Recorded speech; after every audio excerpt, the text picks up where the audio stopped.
वेतन नीति और शिक्षा पर 2 पॉइंट पर है। कल हमारे जो एक प्रोफेसर साहब यहाँ हैं, डॉक्टर मनोहर जी, 2 बातें वो बोले, बहुत सारे बातें बोले, लेकिन मैं उनके कुछ बातों पे ऑब्जर्व किया कि पंचायती राज क्या होता है और किस स्थिति में कंपनी हमको विस्थापित कर सकता है, वो बात बोले। दूसरी बात क्या थी, किसी घर में एक जॉब हो जाता है तो उसे हमारा पूरा जीवन नहीं समझ जाता है।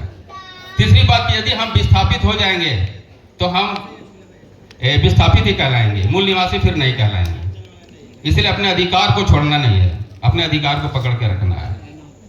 उनका ये कहना था, काफी पढ़े लिखे इंसान है, कि 75 से 80% ग्रामीणों का सिग्नेचर होना चाहिए जो विस्थापित होना है, तभी आप उसको उस गांव को विस्थापित कर सकते हैं।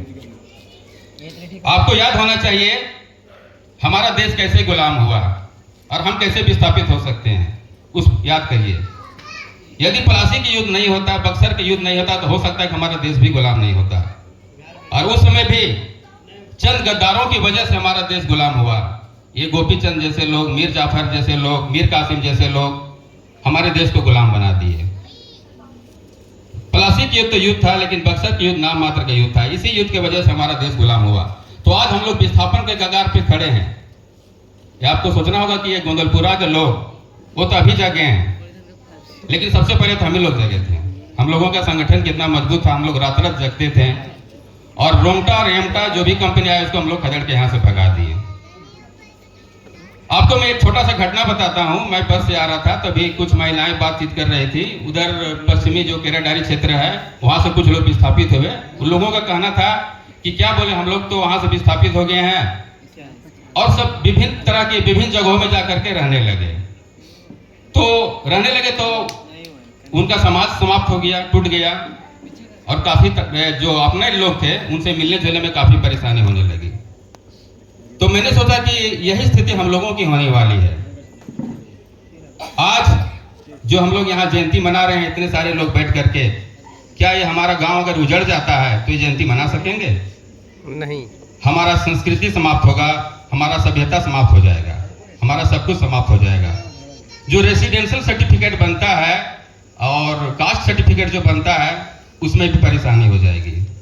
परिणाम क्या होगा कि हमारे जो आने वाले बच्चे हैं उनके साथ छात्रवृत्ति में, नौकरी में काफी परेशानी होगी। ये बहुत बड़ा समस्या आने वाला है। इसलिए यदि हम लोग गोंदलपुरा वालों के साथ अगर मिल करके आंदोलन लड़ते हैं तो ये कभी भी कोई कंपनी, अब जैसे मनोहर जी बोले कि 70 से 75 से 80% लोगों का सिग्नेचर होना चाहिए, पंचायती राज है, कंपनी भी जानती है इस बात को, तो वो कैसे सिग्नेचर करता है?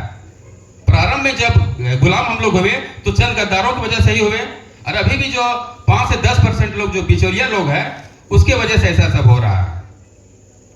नकली सर्टिफिकेट, नकली सिग्नेचर लेकर के या और भी कुछ धोखेबाजी से काम कर रहे हैं।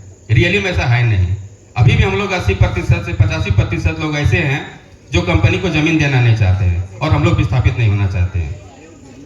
तो इस जयंती के माध्यम से मैं यह संदेश देना चाहता हूं कि आप लोग अभी भी जाग जाइए, जागरूक हो जाइए और अपने अस्तित्व को, अपने गांव को, अपने विरासत को बचाइए।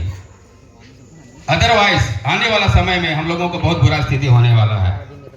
कल के डेट में जो हमारे छोटे छोटे प्यारे बच्चे हैं, आज तो हम लोगों का समय समाप्त हो गया है, होते जा रहा है।